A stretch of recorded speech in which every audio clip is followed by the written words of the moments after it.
안녕하세요. 주권성교사 방송의 영화 속 소면 코너입니다. 오늘 영화 속 소면 코너에서 기독교적으로 영화 보게 하려고 하는 영화는 뷰티풀 보이라는 작품입니다.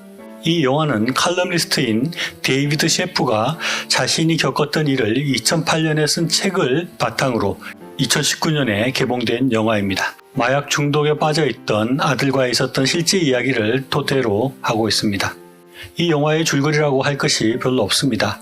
아들이 마약에 중독되었다는 것과 어떻게 돌보고 또 실패했는지를 보여주는 것이 영화의 내용이라고 할 수 있습니다.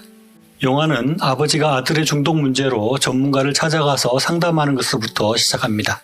그리고 그 아들이 몇 번의 치료의 과정과 또다시 마약에 빠져드는 일들을 반복하면서 점점 더 심각한 상태로 빠져드는 것을 보여줍니다. 그리고 영화는 아버지 데이비드가 아들 닉이 어릴 때 이혼을 했다는 것과 닉이 어릴 때 닉의 엄마가 있는 LA로 닉을 공항에서 배웅하는 장면을 보여줍니다. 이때 아버지 데이비드는 아들에게 너는 나의 에브리띵이라고 말하며 아들에 대한 사랑을 말합니다. 그리고 이 에브리띵이란 말은 이 부자의 구호처럼 서로의 사랑을 확인하는 말로 사용됩니다. 이 아들 닉은 비교적 잘 자라서 화가인 새 엄마와도 잘 지내고 그 사이에서 태어난 2명의 어린 동생들과도 좋은 관계로 살아가게 됩니다.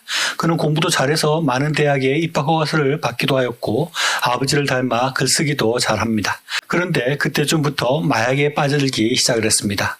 아빠의 권유로 재활센터에 들어가고 또다시 마약에 빠지는 것이 반복됩니다. 중간에 나름 의지를 가지고 대학에 가기도 하고 또 졸업도 합니다. 그러나 닉에게 마약은 끊을 수 없는 것이 되어 있었고 아빠와의 갈등도 고조가 되고 끝까지 치료하고 돌보려는 아빠 데이비드도 점점 지쳐가는 과정을 영화가 보여줍니다. 그리고 이 영화는 미국의 50살 이하의 사망 이유 중에 가장 큰 비중을 차지하는 것이 마약이라는 자목과 이 심각한 중독에 빠져 죽음의 직전까지 갔던 닉이 8년째 마약을 하지 않고 살고 있다는 희망적인 메시지를 보여주면서 영화가 끝이 나게 됩니다. 이 영화를 보고 나서 가장 먼저 그리고 가장 강력하게 느끼게 되는 것은 마약의 무서움입니다.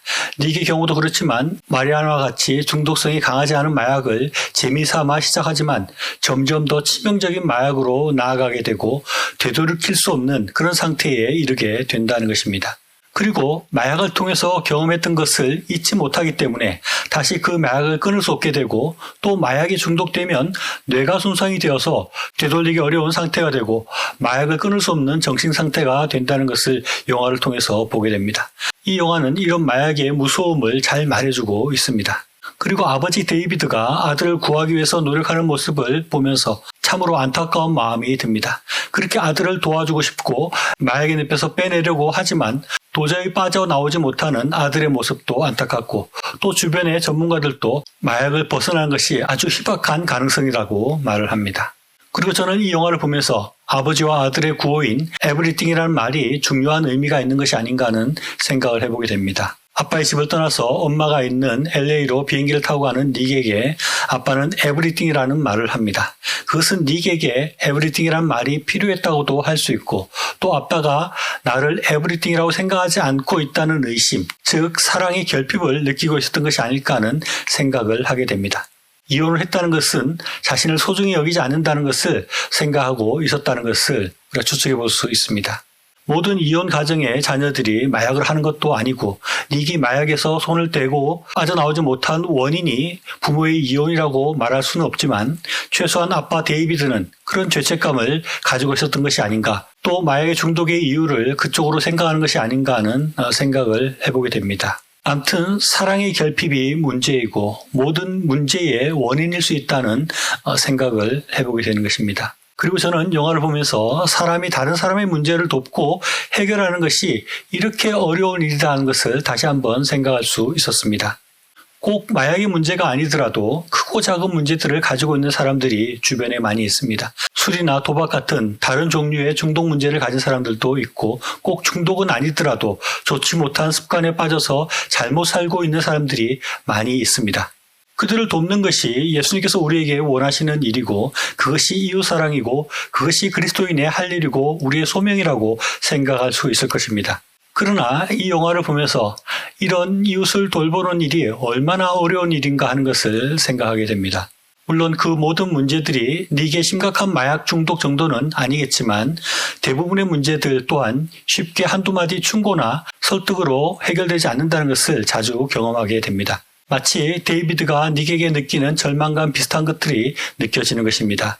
그들의 문제, 물론 저 자신의 문제도 마찬가지입니다만 악한 습관, 고쳐야 할 습관들은 결코 쉽게 없어지거나 물러가지 않는 것 같습니다.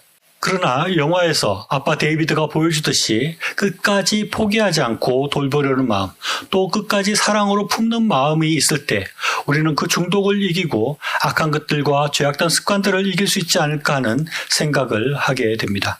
로마서 12장 21절에는 악에게 지지 말고 손으로 악을 이기라는 말씀이 나옵니다. 악한 마귀 사탄은 늘 우리를 이런 악한 곳으로 우리를 이끌어들이고 그곳에서 빠져나오지 못하게 하고 있습니다. 그것이 사탄의 일입니다. 그러나 우리는 끝까지 포기하지 않고 그것과 맞서야 합니다.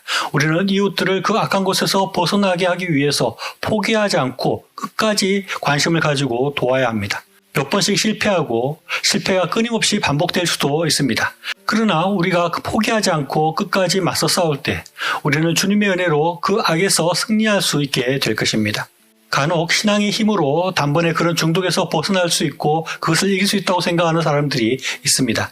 그러나 그렇게 생각하는 사람들의 결과도 좋지 않을 때가 많습니다. 영화에서와 같이 계속해서 실패하고 또 끊임없이 노력해야 되는 과정이 필요한 것입니다.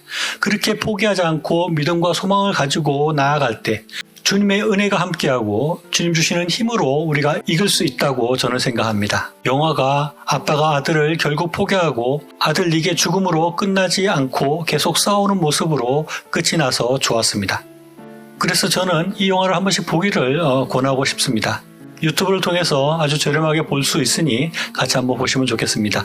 그리고 우리 자신의 악함과 나쁜 습관들을 고치는 것과 또 이웃들이 처해 있는 악한 곳에서 빠져나오도록 돕는 일에 우리가 지치지 않고 끝까지 힘쓸 수 있으면 좋겠습니다.